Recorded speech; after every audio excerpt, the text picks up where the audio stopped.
तारीख थी 3 जुलाई 1980।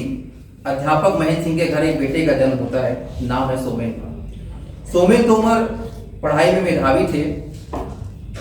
High school करते हैं, इंटर करते हैं गांव से, फिर इसके बाद शहर आ जाते हैं यानी मेरठ विश्वविद्यालय में आते हैं। फिजिक्स से पढ़ाई शुरू करते हैं, लेकिन धीरे धीरे सियासत में आ जाते हैं।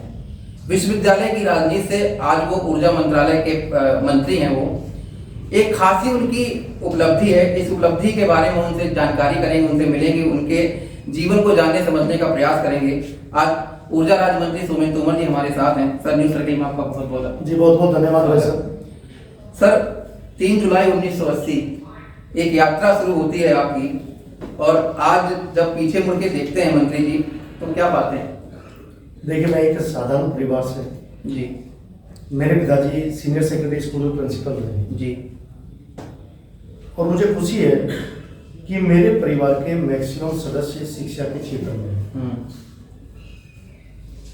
पढ़ाई के साथ साथ जैसे जैसे मैं आगे एजुकेशन बढ़ती गई, जब मैं मेरठ विश्वविद्यालय में आया तो जिस तरह की समस्याएं हम लोग देखते थे, मैं विश्व के सबसे बड़े छात्र संगठन अखिल भारतीय विद्यार्थी परिषद से जुड़ा। और मुझे आज भी ध्यान है कि नागिन जी भाई साहब हमारे संगठन मंत्री थे। मैं पहले प्रांतीय अभ्यास वर्ग में गया और जब मैंने उन्हें सुना,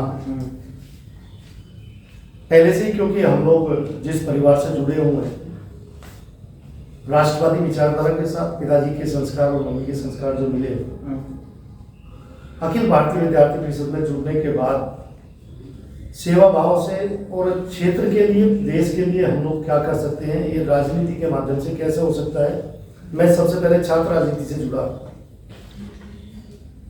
और मैंने चुनाव लड़ा।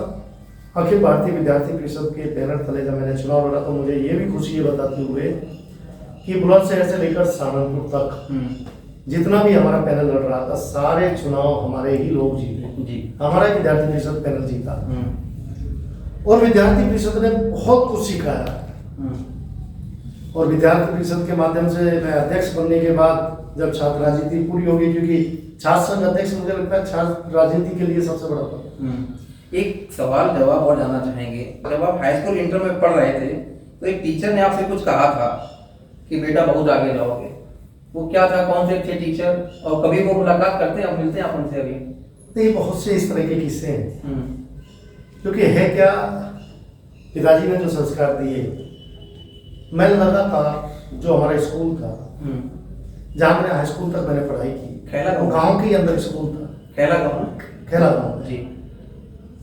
उस गांव के स्कूल में मैं पूरे स्कूल के अंदर कोई भी इस तरह की स्थिति होती थी, चाहे वो खेल का क्षेत्र हो, चाहे पढ़ाई का क्षेत्र हो, तो सबसे ज्यादा आशीर्वाद भी गुरुओं का मिलता रहा।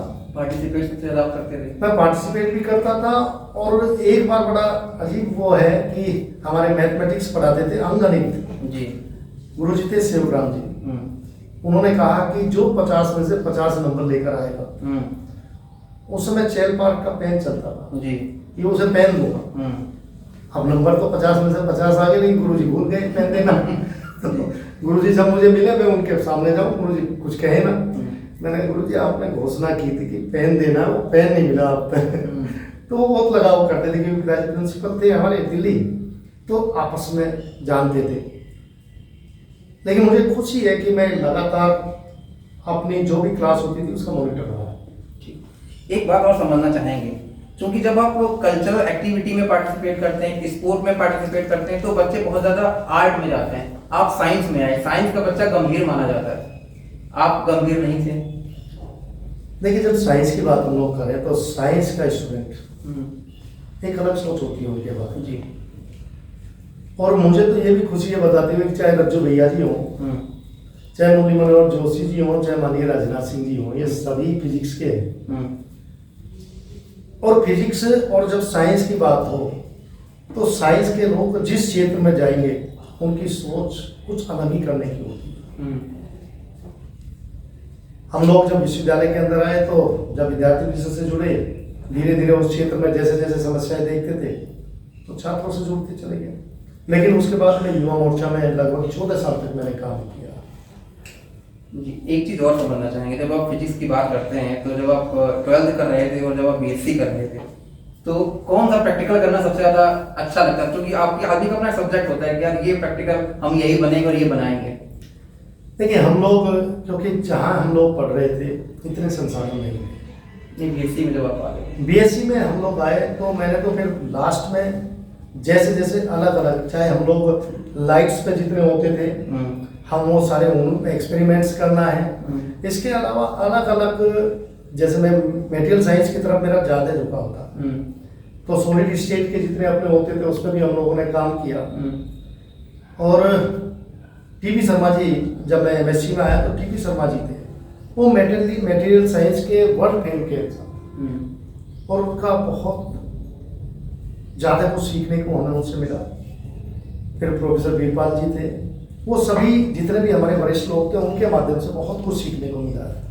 अच्छा सर, एक चीज़ और बताइए, साइंस से और सियासत में टर्म, सोमेन तोमर जी एक्चुअल बनना क्या चाहते थे? आप ये हम ये कहें कि एक्सीडेंटल आप सियासत में आ गए या आपकी प्लानिंग थी कि नहीं हमें नेता ही बनना है? नहीं, ऐसा तो नहीं है।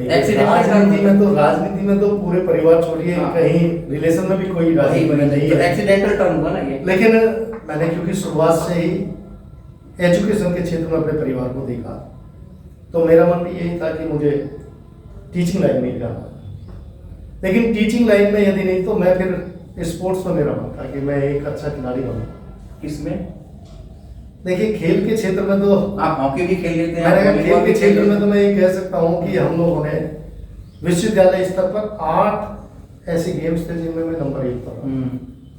चाहे वो एथलेटिक्स वाले हों, मैं एथलीट के रूप में, चाहे वो कबड्डी हो, चाहे वो क्रिकेट हो, ऐसा कोई गेम नहीं है जो मैं नहीं खेल सकता।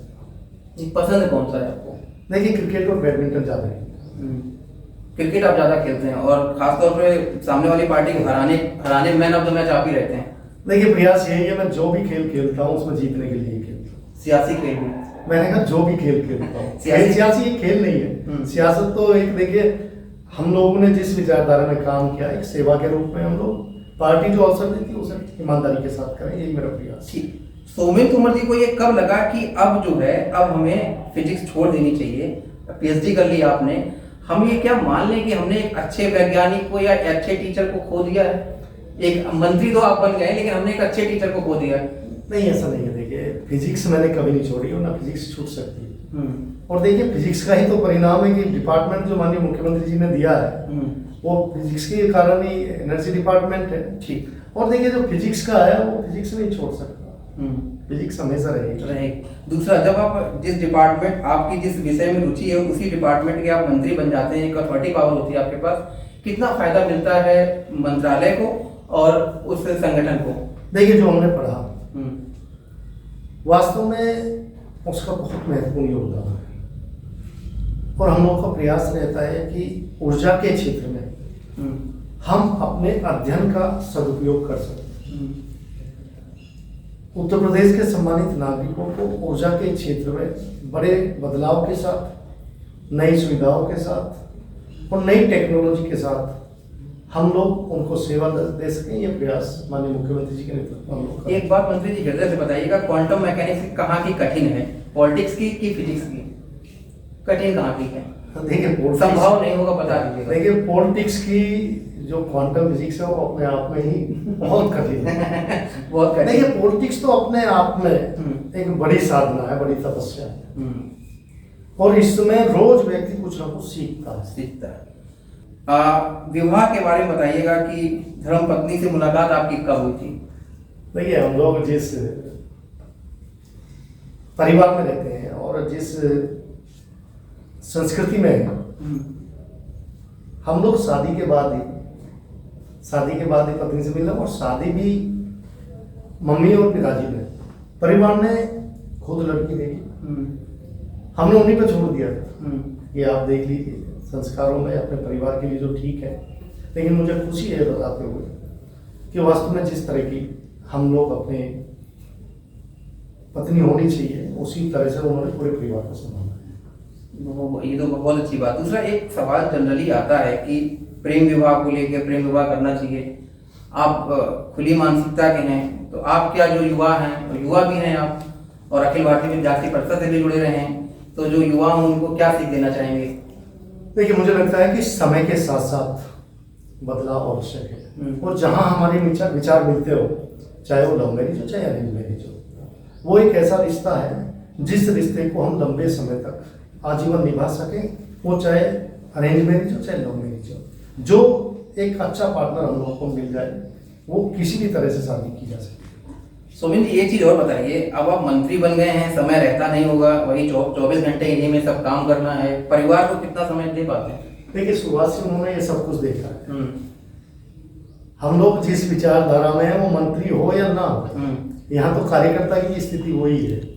हम लोग एक बूथ स्तर का कार्यकर्ता हो चाहे राष्ट्रीय स्तर का कार्यकर्ता हो सकता है, थोड़ा बहुत समय की कम ज्यादा हो सकता है, लेकिन हमारे बूथ स्तर के कार्यकर्ता पे भी बहुत काम है। नहीं, बच्चों हम ही जानना चाह रहे हैं, बच्चों की पीटीएम में गए हैं आज तक कभी?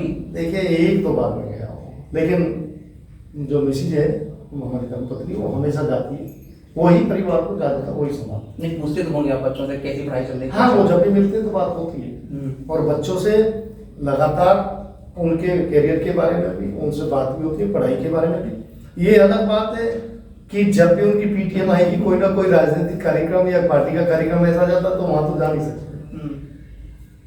बहुत कुछ छोड़ना पड़ता है। मैंने कहा आदत है, अब उन्हें भी आदत पड़ गई है, क्योंकि उन्होंने छात्र संघ अध्यक्ष रहते हुए देखा, फिर युवा मोर्चा में देखा लगातार, क्योंकि उसी तरह से हम लोग जुड़े हुए थे। और मोदी जी ने, मुझे लगता है कि राजनीति को पूरी तरह से बदल दिया है। 2014 के बाद राजनीतिक क्षेत्र में काम करने वाले लोग, और मैं अपने दल की बात करूं, अपनी विचारधारा की बात करूं, तो हम लोगों के लिए करने के लिए बहुत काम है। ठीक, 2 बार आप विधायक हो चुके हैं, जनता ने आपको चुना है और जनप्रिय नेता भी हैं आप। सोमेन तोमर जी का ड्रीम प्रोजेक्ट क्या है जो अभी रह गया है? देखिए, अच्छे की संभावनाएं हमेशा होती है। जब मैं विधायक बना तो मैंने माननीय मुख्यमंत्री से 13 मांगे रखी थी। जब सबसे पहली बार माननीय मुख्यमंत्री जी मेरठ आए थे और वैशाली मैदान में कार्यक्रम था मुख्यमंत्री जी का, मुझे बताते हुए खुशी है कि उनमें से 11 मांगे पूरी हो चुकी है, और 12वीं और 13वीं मांग पाइपलाइन में।